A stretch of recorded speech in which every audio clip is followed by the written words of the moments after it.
All right, let's dive right into this explainer. Today, we're doing something absolutely incredible. We're taking the elusive and honestly often frustrating concept of AI emergence and transforming it from some abstract philosophical debate into a hard executable engineering practice. We are literally going to build a strict, falsifiable experiment together right here, step by step. Now, you're going to hear this core mantra a lot today, so let's set it right up front. Bigger models wait for emergence, but the energetic paradigm, or EP, already engineers it. The whole industry is holding its breath for the next massive generation of supercomputers to magically give us stable AI agents, but we're not doing that. We are actively engineering that stability right now at inference time, using the exact models we already have on hand. Here is our experimental protocol for today. We'll start with engineering over philosophy, then move into the experimental setup, jump down to executing the run matrix, look at measuring AI stability, and wrap up with finding the S-star threshold. Section 1. Engineering over philosophy. Look, there's this massive myth out there that if we just throw enough compute and parameters at a model, emergence will just happen on its own eventually. But honestly, that's totally unpredictable. It's basically a philosophical hope, not a plan. The reality is that we can actively engineer stability at inference time today. And we do this by applying very specific, structured conditions, moving from a baseline of S0 up to S4, onto fixed models to get real, measurable results. And here is the exact game plan for doing that. You fix the model, you vary the structure, log absolutely everything, and measure the stability. What we're doing is taking emergence and turning it into a falsifiable test. We're asking and answering a very specific question. Does increasing inference time structure actually create a measurable stabilization threshold? Section 2. The experimental setup. Okay, so to make this work, you have got to follow these 4 steps flawlessly, and I mean strictly flawless. The model you're using, the tools you give it, and the tasks you assign it, they must remain absolutely identical for the entire experiment, no exceptions. The only single thing you are allowed to change is the structure level, shifting it from S1 up through S4. That is the only way we isolate structure as a true testable engineering variable. To keep our measurements totally bulletproof, you're going to set up a beautifully clean Python environment. Use just one API key and create 4 cleanly separated folders: experiment, tasks, logs, and results.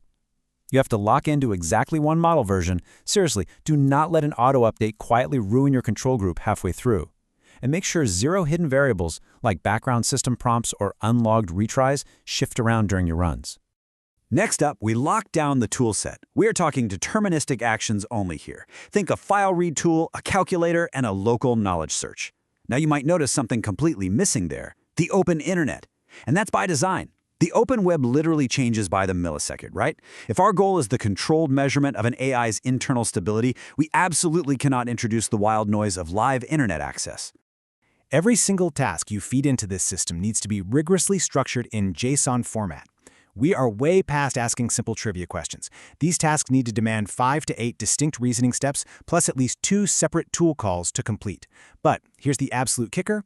Every task must have a known correct answer and crystal clear scoring criteria. Because honestly, if we can't accurately score it, we can't measure its stability. Section 3. Executing the run matrix. Now we get to the actual engine of the experiment. You're going to run your entire task suite across this matrix. And by that I mean testing every single possible combination. You run all your tasks across structure levels, S0 through S4, and you cross-multiply all of that with different temperatures, different token budgets like 4,000 and 8,000, and multiple repeated trials. This gives you this incredibly rich, comprehensive data set of exactly how the model behaves under totally different structural conditions. All right, let's talk about logging, because you can't just mark down pass or fail and call it a day. To map out the model's behavioral phase space, every single run has to capture granular data. I'm talking the exact text of every reasoning step, every tool call, the inputs, the outputs, the final answer, the final token count, and the scoring results. This obsessive level of detail, that is exactly what separates philosophy from actual engineering. Section 4. Measuring AI stability. So what's the whole point of this? The magic we're looking for is called simultaneous stabilization. It is not just about randomly getting one better answer. What you're going to see is that as you crank up the structural constraints from S0 up to S4, multiple positive metrics start rising together. Yes, the overall success rate goes up, which is great, but the trajectory similarity goes up too. The model isn't just succeeding, it's succeeding in a consistent, predictable, highly repeatable way. And the flip side of that coin is just as crucial for proving our point. You're going to see a massive, rapid drop in chaotic behavior. As you approach S4, the loop rate, where the model just gets completely stuck in a loop, repeating the same useless action, that rate absolutely plummets. Tool misuse falls right off a cliff. Even the failure modes become super predictable. The structure you're adding is literally starving the chaos of oxygen. Section 5. Finding the S-star threshold. So what is this S-star threshold? Well, it's not just some neat theoretical concept, it's an actual phase transition point that you can literally point to on a graph. S-star is that exact moment an attractor basin fully forms, creating the stable gravitational pull in the model's behavior. When you cross that S-star threshold, the model stops acting like a wild text generator and suddenly just snaps into being a structured, reliable intelligence. But to actually find S-star, you've got to plot that data. You plot success rates against your structure levels. You plot similarity against structure and loop rates against structure. Check out your token cost versus your success rate to find where your efficiency maxes out. And when you generate a heat map of structure versus temperature, you are creating a literal engineering artifact.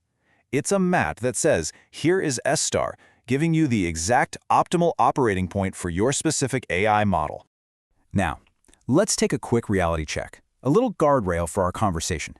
We are absolutely not claiming that the energetic paradigm has magically solved every single frontier-scale AI alignment problem in the universe. That's not the point. What we are proving with this experiment is that EP achieves this structural mechanism demonstratively and testably today. It's taking AI safety and finally making it a hard empirical science. So if you take away one single thing from this explainer, let it be this. Bigger models are sitting around waiting for emergence, hoping sheer scale is going to fix the chaos. But Epic engineers the conditions to make that emergence achievable, stable, and 100% testable right now, using that rigorous S0 to S4 protocol we just laid out. I want to leave you with one final, pretty provocative thought. Right now, billions of dollars and entire energy grids are being poured into simply scaling up models, all just praying for stability. But if we can already engineer these stability thresholds in fixed existing models by using structure as our main variable, how does that completely rewrite the rules of the entire AI arms race tomorrow? Think about it. Thanks so much for joining me on this explainer, and I'll catch you next time.